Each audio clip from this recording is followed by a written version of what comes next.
কোনো এক সময়ের কথা, একজন জেলের একটা ছোট্ট পুত্র ছিল। সে ভাবলো যে আমি আমার বাবার মতোই মাছ ধরব। তখন সে একটা লাঠি নিল, তাতে দড়ি বাঁধল, আর সেই দড়ির মুখে যে কাঁটা বিঁধে থাকে তাতে চারা ঝুলিয়ে জলে ফেললো আর বসে থাকলো। কিছু সময় পরে জলে একটি তরঙ্গ দেখা গেল। ও বুঝতে পারলো খুব বড় একটা মাছ ফাঁদে পড়েছে। ও বল প্রয়োগ করলো, সেটা টানার চেষ্টা করলো। মাছও বল প্রয়োগ করলো, আর শেষে যেটা হলো সেই দড়ি ছিঁড়ে গেল আর মাছ বেঁচে পালিয়ে গেল। দেখুন, ও অনেক চেষ্টা করলো কিন্তু অসফল হলো। কখনো অধিক বল প্রয়োগ করলো, আবার কখনো কম বল, কিন্তু কিছুতেই সফল হলো না। ও পঞ্চমবার প্রচেষ্টা করলো, না বেশি বল প্রয়োগ করলো না কম, ততটাই বল প্রয়োগ করলো যতটা পর্যাপ্ত, ঠিক ততটাই বল, যতটা বল সেই মাছ প্রয়োগ করলো। আর শেষ পর্যন্ত জীবনে প্রথমবার ও মাছ ধরতে সফল হলো। এবার এই কথার সারমর্ম কি? ভারসাম্য। এটাই হলো জীবনের সবথেকে বড় নিয়ম। আমাদের সবার জীবনে সমস্যা রয়েছে, কখনো মন দিয়ে ভেবে দেখবেন। জীবনে যদি কোনো ক্ষুদ্র সমস্যা বা ছোট সমস্যা থাকে আর সেটা সমাধান করার জন্য আপনি বেশি চেষ্টা করছেন, তাহলে তার দ্বারা সমাধান হয় না, বরং আরো বিপদ বেড়ে যায়। যখন কোনো বড় সমস্যা থাকে আর আপনি কম চেষ্টা করতে থাকেন, তখন সমাধান হয় না, তা চলতেই থাকে। শুধু এটাই হলো ব্যাপার। জীবনের সমস্ত সমস্যার একটা ভারসাম্য বজায় রাখা, যদি এটা আপনি শিখে ফেলতে পারেন, জীবনটা আপনার হাতের মুঠোয় থাকবে। আসুন আমার সাথে ভালোবেসে বলুন, রাধা রাধা। মানুষের জীবনে দুই ধরনের আবেগ থাকে যা চিরকাল তার সাথে বসবাস করে। প্রথম, স্বপ্ন। দ্বিতীয়, অজুহাত। মানুষ হাজার হাজার স্বপ্ন দেখতে পারে। আমাকে এই কাজ করতে হবে, আমাকে ওখানে ঘুরতে যেতে হবে, আমায় জীবনে এই অসম্ভব কাজ বাস্তবায়িত করে দেখাতে হবে, আদি ইত্যাদি। এবার ঠিক যেমন স্বপ্ন দেখেন, সেইভাবে অজুহাতও খুঁজে নিয়ে আসেন। আমি এই স্বপ্ন পূরণ করতে পারলাম না, কারণ আমাকে কেউ সাহায্যই করল না, কারণ আমি দুর্বল হয়ে পড়েছিলাম, কারণ আমার কাছে সময়ই ছিল না, আদি ইত্যাদি। এবার সাফল্য এবং অসফলতার মাঝখানে এই ধরনের সংঘর্ষ হতে থাকে। সাফল্য তখন লাভ করা সম্ভব যখন আপনার স্বপ্ন আপনার অজুহাতের থেকে অনেক বড় হয়, আর অসফলতা তখন পাবেন যখন আপনার অজুহাত আপনার স্বপ্নের থেকে অনেক বড় হয়। আপনি যদি সাফল্য লাভ করতে চান, তাহলে চেষ্টা করতে থাকুন, পরিশ্রম করুন। যদি অসফল হন, তাহলে ভয়ভীত হওয়ার কোনো প্রয়োজন নেই। নিজের ভুল বুঝুন, তাকে শুধরে নিন, আবার চেষ্টা করুন। কিন্তু যদি নিজের জীবনে অজুহাত নিয়ে আসেন, তখন স্বপ্ন কখনো পূরণ হবে না। আসুন আমার সাথে ভালোবেসে বলুন, রাধা রাধা। আমার জীবনে পরিচয় হয়েছে অনেক ব্যক্তির সাথে, ভিন্ন ভিন্ন ধরনের মানুষ। এনাদের সাথে আলাপ হয়ে খুব ভালো লেগেছে, অনেক শিক্ষাও লাভ করেছি। আমি তাদের সাথেও আলাপ করেছি যারা অনেক উচ্চ স্তরে পৌঁছে গেছেন, আবার তাদের সাথেও যারা নিজেদের জীবনে বিশেষ কিছু করতে পারেননি। তাদের সাথেও পরিচয় হয়েছে যারা সফল, আবার তাদের সাথেও যারা অসফল। এবার এই সবই একই রকম মনে হয়। এদের মধ্যে পার্থক্য শুধুই মানসিকতার। যখনই কোনো অসফল ব্যক্তির সাথে পরিচয় হয়েছে, তখনই দেখেছি তাদের কাছে সবসময় একটা অজুহাত রয়েছে যে কেন তারা সফল হতে পারেননি। কখনো তারা দোষ দিয়ে থাকেন তাদের ভাগ্যকে, তাদের পরিস্থিতিকে, দোষারোপ করতে থাকেন তাদের মাতা পিতাকে, আত্মীয়দের, বন্ধু বান্ধবদের। কোনো না কোনো অজুহাত সবসময় এদের কাছে থাকে যে কেন তারা সফল হতে পারেননি। সেখানেই যখন সফল ব্যক্তির সাথে পরিচয় হয়, তাদের কাছে সবসময় একটা কারণ থাকে যে কিভাবে এই সমস্যাগুলির ঊর্ধ্বে উঠে সাফল্য লাভ করা যায়। আর সেই কারণ হলো যে যাই হয়ে যাক না কেন, সাফল্য লাভ করে এগোতে থাকুন আর আমার সাথে ভালোবেসে বলুন, রাধা রাধা। এই সমগ্র সংসারের সবথেকে গুরুত্বপূর্ণ ব্যক্তি কে? স্বয়ং আপনি। নিজের জন্য তো বটেই, তাই না? কারণ যখন আপনি জন্মগ্রহণ করেন, নিজের চোখ খোলেন, এই সংসারে আসেন, তখনই তো এই সংসারকে আপনি দেখতে পান, অনুভব করতে পারেন। এখানকার আবেগ, এখানকার মানুষজন তখন থেকেই অনুভব করেন। যদি আপনি না থাকেন, তাহলে এই সংসারের অস্তিত্ব আপনার কাছে শূন্যের সমান, তাই না? আপনি না থাকলে এই সংসারও আপনার কাছে নেই। এবার সবাই বলবেন যে এ তো সত্যি কথা, সেই অনুযায়ী তো আমার স্বার্থপর হওয়া উচিত, অহংকারী হওয়া উচিত, কারণ আমার কাছে আমিই তো সবকিছু। দৃষ্টিভঙ্গি পাল্টে দেখুন। আপনার কাছে সবথেকে বেশি গুরুত্বপূর্ণ ব্যক্তি কে? আপনি নিজেই। সেই মানুষটি কেমন হওয়া উচিত একটু ভেবে দেখুন। সবসময় সকলকে সাহায্য করুন, একসাথে মিলে পরিশ্রম করুন, সাহায্য করুন অন্যদেরকে। এটা অতি আবশ্যক। এবং তার থেকেও বেশি গুরুত্বপূর্ণ হলো এটাই যে আপনার মনে যেন কখনো এই বিষয়ে ভয় না থাকে যে আমি আমার প্রিয়জনদের, আমার কাছের মানুষগুলিকে হারিয়ে ফেলব। এই ভয় কখনোই মনের মধ্যে থাকা উচিত নয়। যদি ভয় থাকে তাহলে থাকুক এই বিষয়ে যে সকল মানুষ আমার জীবন থেকে, আমার থেকে দূরে চলে যাচ্ছেন, তাদের বাধা দিতে দিতে আমি যেন নিজেকেই না হারিয়ে ফেলি, নিজের অস্তিত্বকেই না হারিয়ে ফেলি, নিজের ব্যক্তিত্বকে, নিজের বিচারধারাকে, নিজের করুণার শক্তি না হারাই। তাহলে এই ভয় ত্যাগ করুন আর আমার সাথে ভালোবেসে বলুন, রাধা রাধা। আমরা কখন উচিত কাজ করি, কখন অনুচিত কাজ করি, কখন পুণ্য করি আর কখন পাপ করি, কখন ন্যায়ের পথে চলি আবার কখন অন্যায়ের পথে চলি, তা দুজন ব্যক্তি বুঝতে পারেন, পরমাত্মা আর অন্তরাত্মা। এবার প্রত্যেক মুহূর্তে কি হয় পরমাত্মা সবই জানেন, তার কাছে কিছুই গোপন নয়। কিন্তু প্রত্যেক মুহূর্তে আপনার কি করা উচিত সেটা উনি এসে আপনাকে বলতে পারবেন না। সেই জন্য আমাদের ভেতরে অন্তরাত্মা আছে, আমাদেরই চেতনার একটি অংশ। একবার চোখ বুঝে দেখুন, অন্তরাত্মার মধ্যে নিমজ্জিত হয়ে ভাবুন আর বোঝার চেষ্টা করুন। এই অন্তরাত্মা সবসময় আপনাকে শুভ কাজ করার জন্য প্রেরিত করেন আর অশুভ কাজ করা থেকে বিরত করেন। এই অন্তরাত্মার কথা মানতে থাকুন, পরমাত্মা সবসময় আপনার কাছেই পাবেন। আসুন আর আমার সাথে ভালোবেসে বলুন, রাধা রাধা।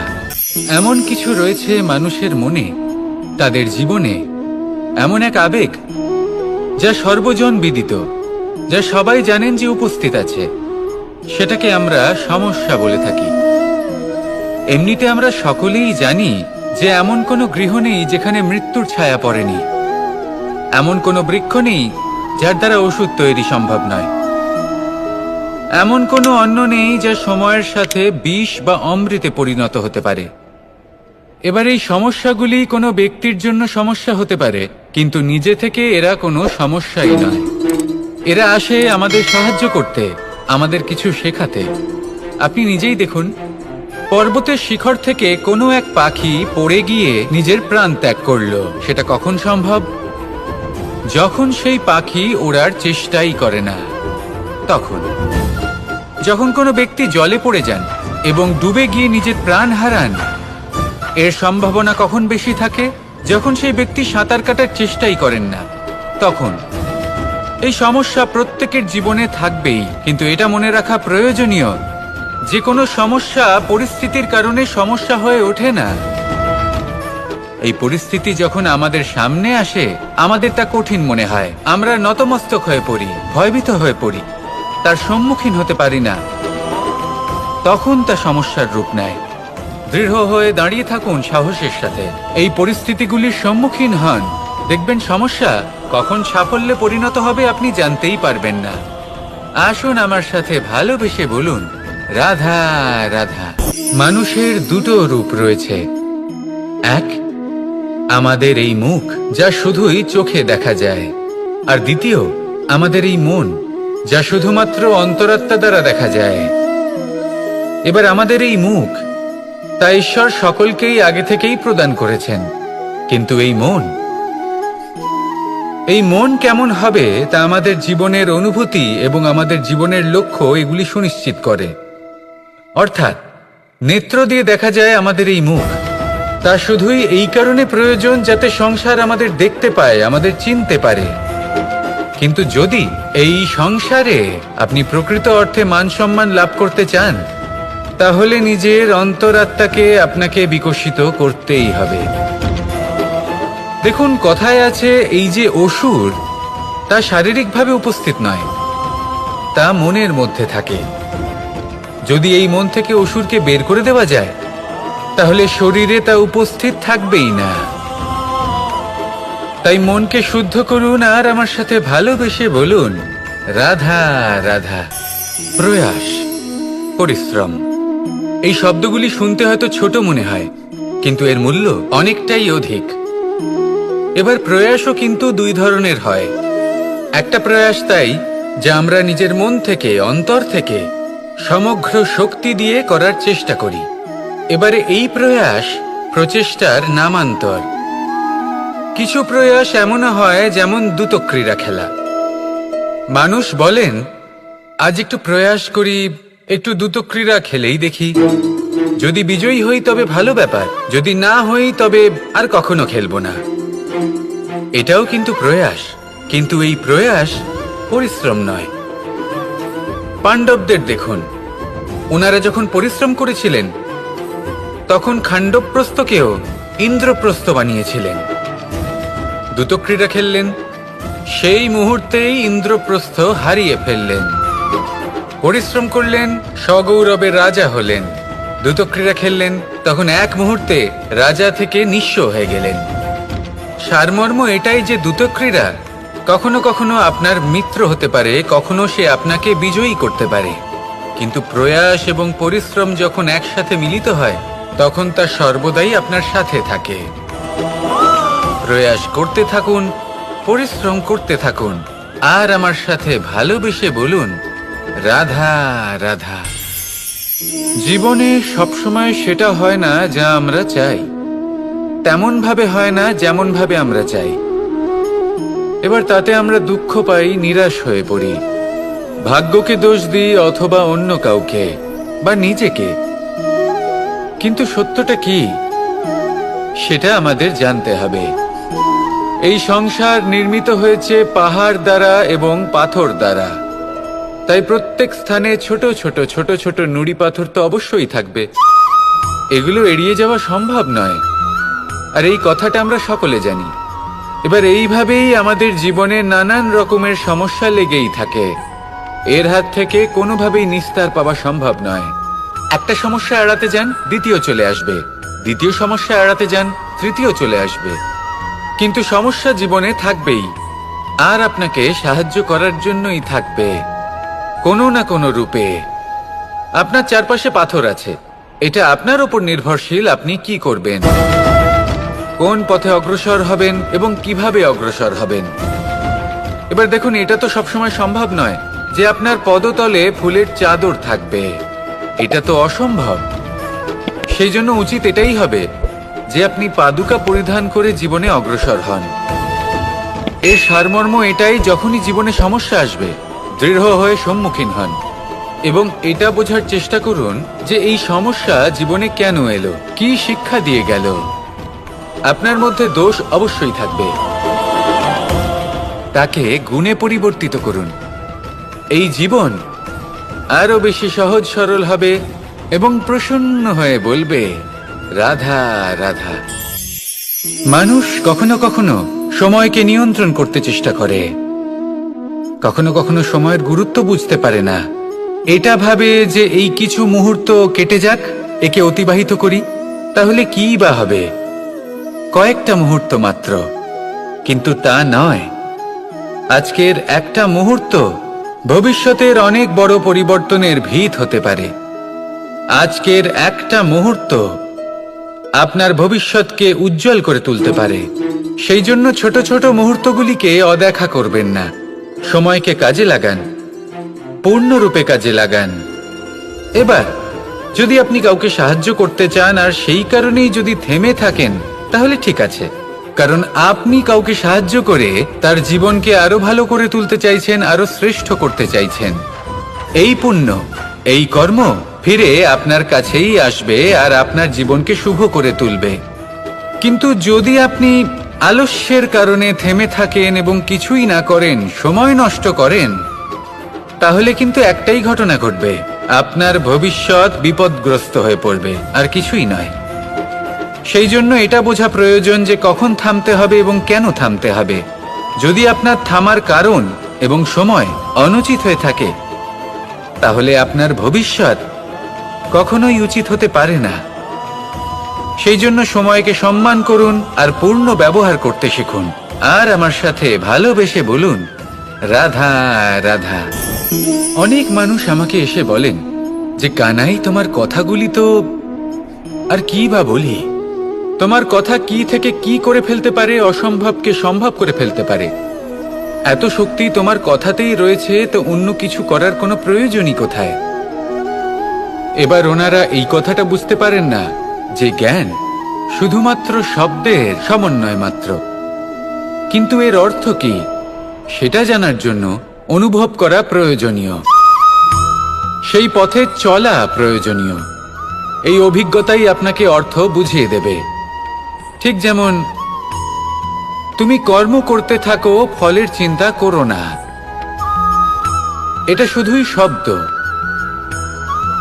এর সারমর্মটা কি, এর অর্থ কি সেটা বোঝার জন্য সেই পথে আপনাকে অগ্রসর হতেই হবে, সেটা যাপন করতে হবে, কর্ম করতে হবে নিরন্তর। এটা ভাবলে হবে না যে আমি কি আমার কর্মের ফল আদৌ পাবো কিনা।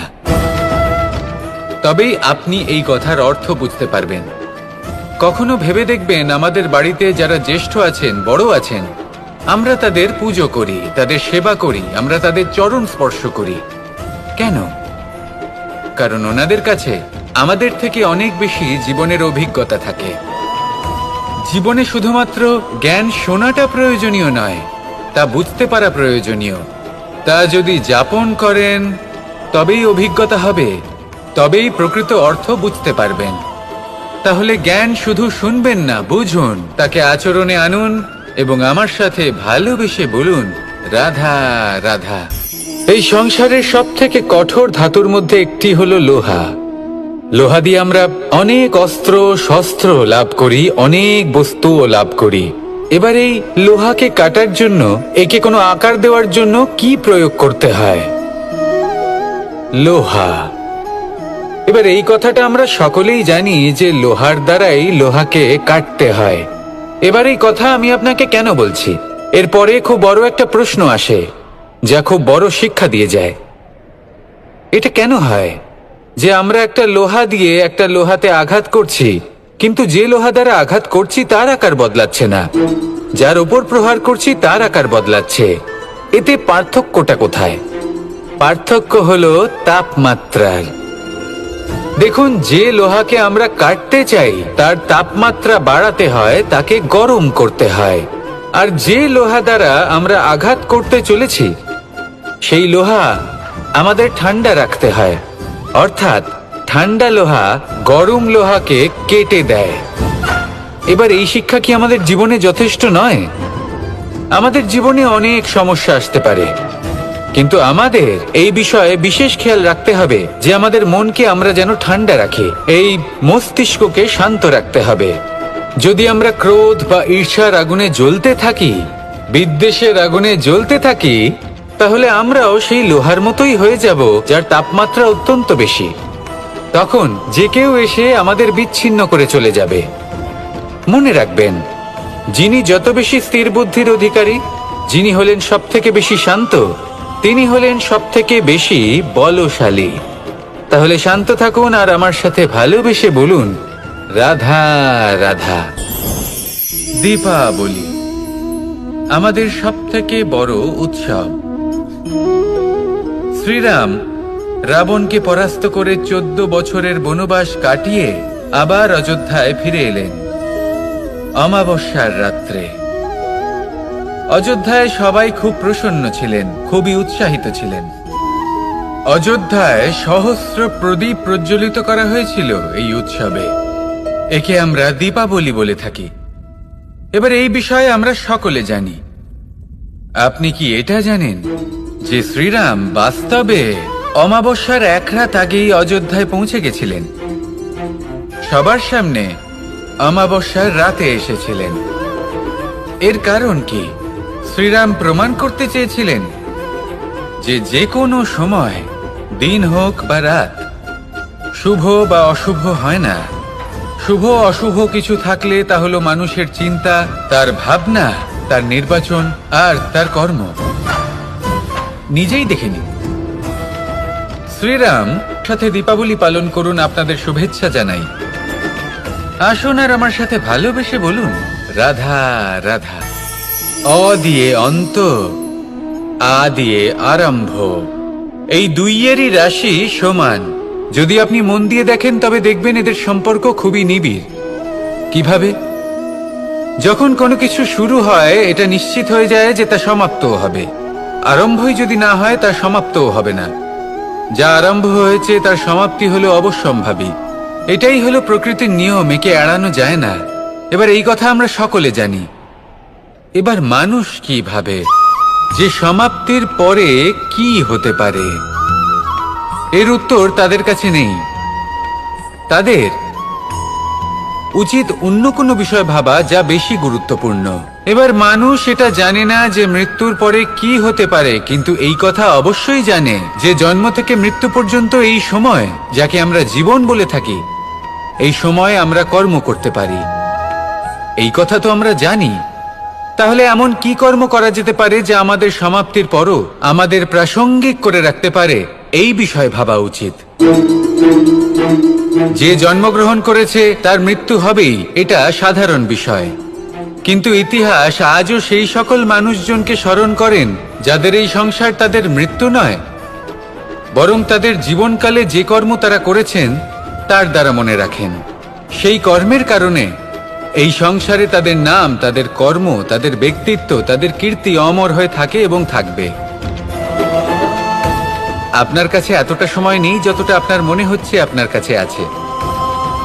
সেই জন্য যত শীঘ্র সম্ভব শ্রেষ্ঠ কর্ম করুন, যতটা পারবেন ততটা অধিক সুকর্ম করুন। এই সংসারে নিজেকে অমর করে তুলুন আপনার মৃত্যুর পরেও। আর আমার সাথে ভালোবেসে বলুন, রাধা রাধা। একবার একজন সাধক ওনার শিষ্যদের একটা কাজ দিলেন। একটা দুর্লভ জড়িবুটি নিয়ে আসতে বললেন। এতটাও কঠিন কাজ সেটা ছিল না, কারণ সকল শিষ্য জানতেন যে এই দুর্লভ জড়িবুটি কোথায় পাওয়া যায়। পর্বতের শিখরে। কঠিন কাজ কোনটা? সেখানে পৌঁছনোর সেই পথ, যা ছিল কাঁটায় জর্জরিত, পাথরে পরিপূর্ণ, যেখানে পিছলে পড়ার আশঙ্কা রয়েছে এবং গভীর ক্ষত পেতে পারে সবাই। এবার বেশ কয়েকজন শিষ্য গেলেন। তার মধ্যে কয়েকজনই সেই জড়িবুটি নিয়ে আসতে পারলেন। কারণটা কি ছিল? কিছু শিষ্যের মনোযোগ ছিল শুধুমাত্র লক্ষ্যের দিকে, অর্থাৎ পর্বতের সেই শিখরে। কিছু শিষ্যের মনোযোগ ছিল পথের এই সংকটগুলির ওপর। কিছুজন নিজের সমস্ত মনোযোগ, সমস্ত শক্তি কেন্দ্রীভূত করলেন শুধুমাত্র লক্ষ্যের দিকে। বাকিরা মনোনিবেশ করলেন এই সংকটের থেকে নিজেকে বাঁচাতে। কিন্তু যাদের মনোযোগ শুধু লক্ষ্যের দিকে ছিল, শুধু তারাই জড়িবুটি নিয়ে আসতে পারলেন। কারণ কি ছিল? একটা সহজ ব্যাপার যা আমাদের বুঝতে হবে। আমরা যদি লক্ষ্যে পৌঁছতে চাই তাহলে বিপদের সম্মুখীন তো আমাদের হতেই হবে, আর কোনো বিকল্প নেই। যন্ত্রণাও হবে, পায়ে কাঁটাও হয়তো ফুটতে পারে, হয়তো পড়েও যেতে পারেন, হয়তো রক্তপাতও হতে পারে। কিন্তু তার সাথেই সাফল্য অর্জনের যে আনন্দ সেটাও পাওয়া যায়। সেই জন্য নিজের মনোযোগ সবসময় লক্ষ্যের দিকে রাখুন, পথের সেই বিপদগুলির দিকে নয়। সত্যি কথা বলতে এই বিপদ এটা কিছুক্ষণের, আজ আছে কাল নাও থাকতে পারে। কিন্তু যদি লক্ষ্যকে প্রাপ্ত করতে পারেন তাহলে তার আনন্দ আপনার সাথে সারা জীবন রয়ে যাবে। তাহলে লক্ষ্য প্রাপ্ত করুন আর আমার সাথে ভালোবেসে বলুন, রাধা রাধা। কোনো এক সময়ের ঘটনা এটা। মা এবং বাবা হাটে গিয়েছিলেন। তখন আমি আর দাদা গিয়েছিলাম গরু চড়াতে। আমরা বাড়ি ফিরে এলাম, আর মা সেই সময় একটা কাজ করতেন। যখনই হাটে যেতেন দরজা তালা বন্ধ করে যেতেন।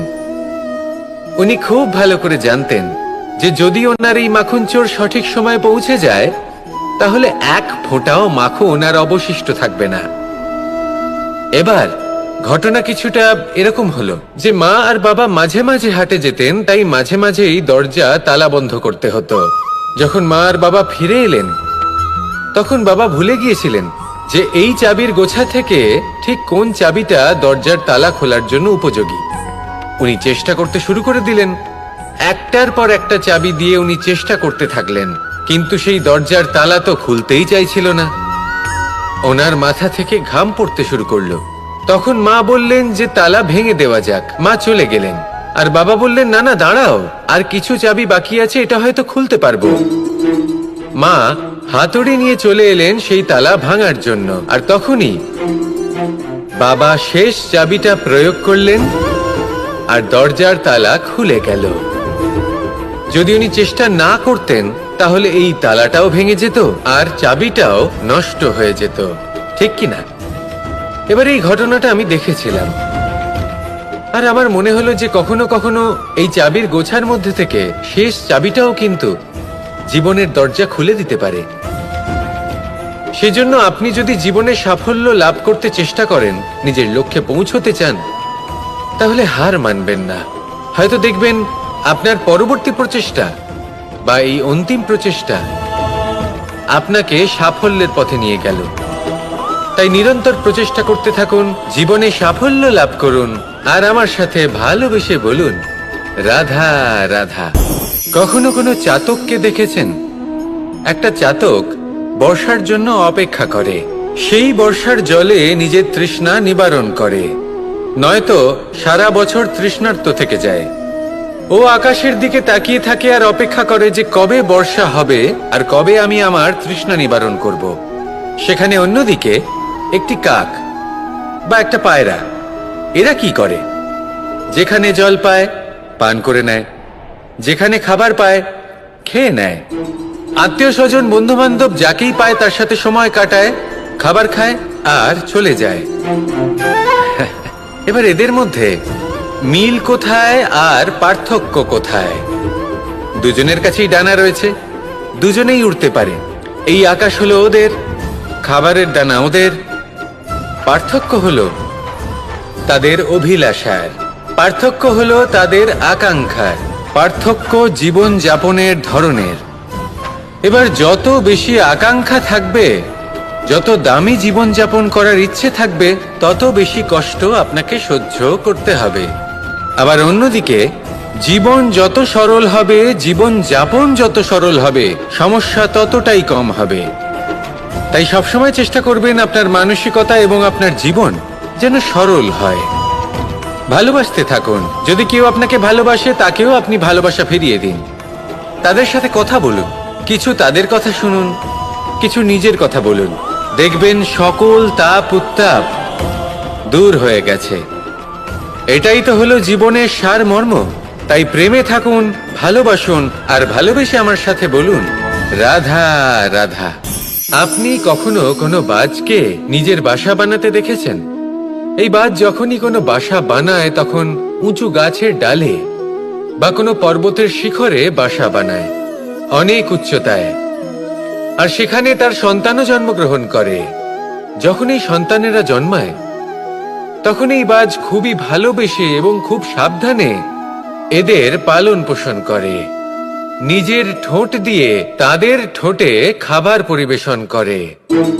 কিন্তু যেই সেই সন্তানেরা হৃষ্টপুষ্ট হয়ে যায় এবং সেই কথা বাজ নিজে বুঝতে পেরে যায়, সেই বাজ নিজেই সেই বাসা ছিন্ন ভিন্ন করে দেয়। সেই সন্তান যাদের সবেমাত্র ডানা গজিয়েছে, কিভাবে উঠতে হয় তারা জানে না, সেই সন্তানগুলিকে উচ্চতা থেকে ঠেলে দেয়। সেই সন্তান প্রথমে ভয়ভীত হয়ে যায়। তারা সামনে মৃত্যুকে দেখতে পেয়ে ভয়ের কারণে তাদের ডানা ঝাপটাতে থাকে, আর সেই প্রক্রিয়াতেই সেই সন্তানগুলি উড়তে শুরু করে দেয়। এবার এই ঘটনায় আমরা কি শিক্ষা পেতে পারি? এটাই, যদি আপনি মাতা পিতা হন তাহলে নিজের সন্তানকে অবশ্যই স্নেহ করুন, কিন্তু তাদেরকে নিজের আঁচলের তলায় বেঁধে রাখবেন না। যদি আপনি চান আপনার সন্তান জীবনে উন্নতি করুক, তাহলে নিজের মুঠো থেকে তাদের স্বতন্ত্র করে দিন। এই সংসারে সংঘর্ষ করতে দিন। সেই সন্তান নিজেই বুঝতে পারবে যে জন্মের সময় পাওয়া ডানা কি করে ব্যবহার করতে হয়। আর আপনার চোখের সামনে আপনার সন্তান এই আকাশে উড়তে থাকবে। তাহলে আসুন আমার সাথে ভালোবেসে বলুন, রাধা রাধা।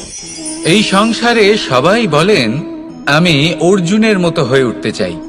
সবাই চায় যে তারাও যেন অর্জুনের মতো গান্ডীব লাভ করে। তারাও চায় যে তাদেরকেও মহাদেব এসে পশুপতি অস্ত্র দান করবেন। তারাও এটাই চায় মহাভারতের মতো মহাসংগ্রামে বিজয়ী হতে। কিন্তু সবাই ভুলে যান যে অর্জুন যা হতে পেরেছিলেন সবকিছুই অর্জন করেছিলেন। যদি আপনিও অর্জুনের মতো গান্ডীব লাভ করতে চান, তবে আপনাকেও তার মতোই শ্রেষ্ঠ কাঠ নির্বাচন করতে হবে। সেই কর্ম আপনাকেই করতে হবে। তার প্রত্যঞ্চা যাতে তীব্র হয়, তার জন্য আপনাকে সর্বশ্রেষ্ঠ দড়ি খুঁজে বের করতে হবে। আপনার বাণ যাতে ঘাতক হয়, সেই জন্য আপনাকে নতুন নতুন ধাতু খুঁজে বের করতে হবে। সেই শিক্ষা আপনাকে লাভ করতে হবে, তবেই আপনার ইচ্ছে পূর্ণ হবে। অর্জুন হওয়া বড়ই সরল, যদি আপনি কিভাবে অর্জন করতে হয় তা জানেন। শুধুমাত্র স্বপ্ন দেখেন যারা, তারা কখনোই অর্জন করতে পারবেন না। কিন্তু যদি কেউ অজ্ঞাতবাস ভোগ করতে পারে, যদি কেউ লাক্ষাগৃহ থেকে পালিয়ে বাঁচতে পারে, যদি কেউ কঠোর তপস্যা করতে পারে, প্রতীক্ষা করতে পারে এবং পরিশ্রম করতে পারে, তাহলে সে অর্জুন অবশ্যই হয়ে উঠবে। যদি আপনি অর্জুন হয়ে উঠতে চান, তাহলে কর্ম করতে শিখুন আর আমার সাথে ভালোবেসে বলুন, রাধা রাধা। পাণ্ডবরা বন থেকে এসেছিলেন। ওনাদের কাছে না কোনো ধন ছিল, না কোনো সম্পদ, না বিদ্যা। নিজের পরিশ্রমের দ্বারা ওনারা বিদ্যা অর্জন করেছিলেন, আর তার দ্বারাই সম্পদ অর্জন করলেন আর ধনও অর্জন করলেন। এই পাণ্ডব ছিলেন অত্যন্ত কুশল এবং শক্তিশালী। যুধিষ্ঠির নিজের পরিশ্রম দ্বারা এমন জ্ঞান অর্জন করেছিলেন যে এই সংসার ওনাকে ধর্মরাজ যুধিষ্ঠির অভিহিত করেছিল।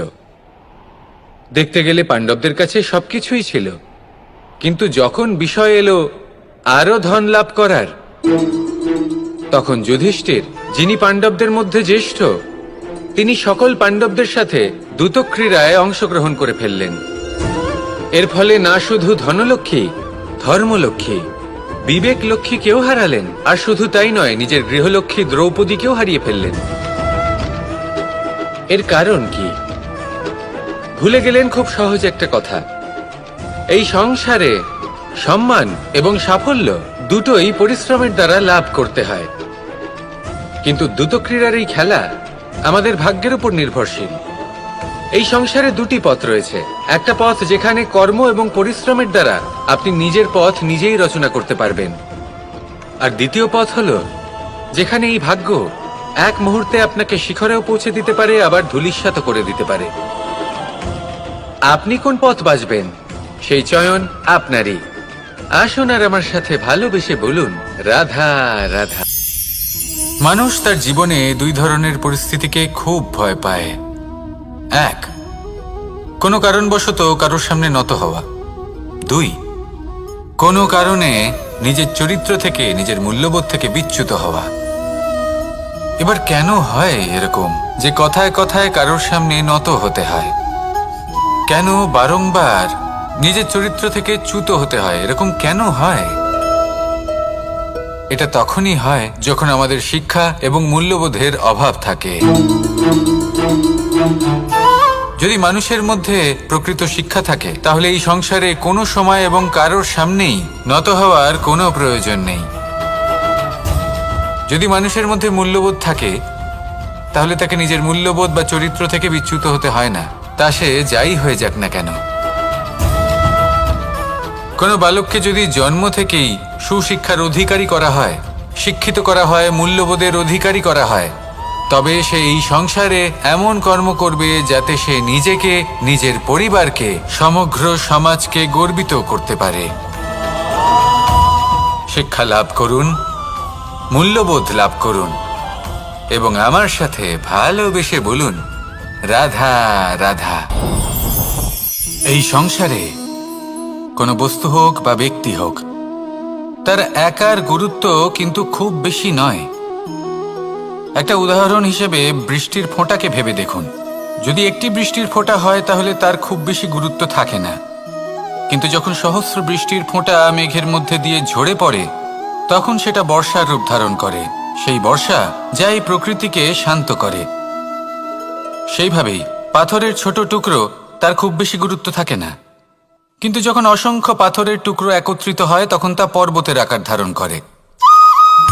সেইভাবেই কিছু মানুষ যখন একত্রিত হন তখন তৈরি হয় পরিবার, কিছু পরিবার যখন একত্রিত হয় তখন তৈরি হয় সমাজ, যখন অনেক সংখ্যক সমাজ একত্রিত হয় তখন তৈরি হয় রাজ্য।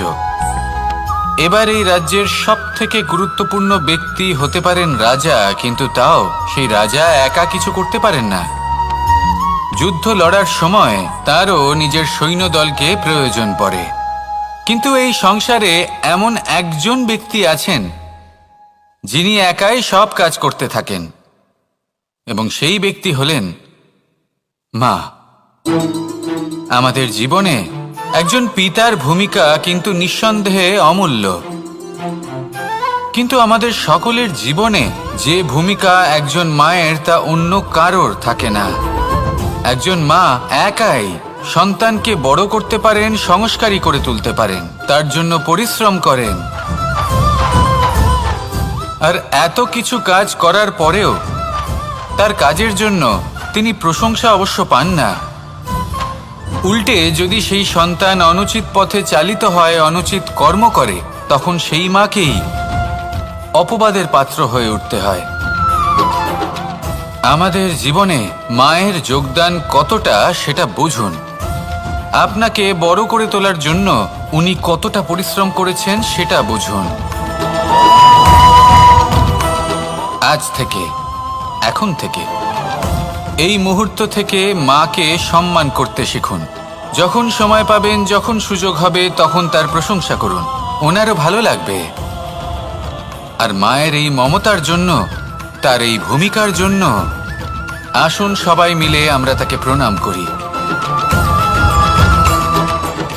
আর সকলে মিলে ভালোবেসে বলি, রাধা রাধা। মানুষের মানসিকতা এমন হয় যে সে যতটা করে আশা করে যে তার থেকে অনেক বেশি তার বদলে সে পাবে। দেখুন, সবকিছুই আপনার ভাবনা চিন্তার উপর নির্ভর করছে। আপনি যদি ফলের বিষয়ে ভেবে কর্ম করতে থাকেন তাহলে সেটা অনুচিত। জীবনের আসল আনন্দ হলো নিজের কর্ম করতে থাকা, ফলের চিন্তা করা উচিত নয়। যদি আপনি এরকম ভাবেন যে আমি এতটা করছি, আমার এতটা পাওয়া উচিত, সেই ভাবনা অনুচিত। যদি আপনি সেবার মানসিকতা নিয়ে কর্ম করতে থাকেন, কর্মচক্রে প্রবাহিত হন, যদি আপনি এমন ভাবনা রাখেন যে আমি এতটা পাচ্ছি তাই এর থেকে অনেক বেশি আমি কর্ম করব, তাহলে নিশ্চিতরূপে আপনি যতটা করছেন তার থেকে অনেক বেশি আপনি পাবেন, আপনার আশার থেকে অনেক বেশি আপনি পাবেন। শুধু জীবনে অনেক বেশি কাজ করতে থাকুন, ফলের চিন্তা করবেন না। আর মনে রাখবেন, এই ভাবনাই সব থেকে বড় বীজ। কর্মের উপর বিশ্বাস রাখুন, জীবনে যা যা আপনি চান সবই সুখময় হবে। আসুন আর আমার সাথে ভালোবেসে বলুন, রাধা রাধা।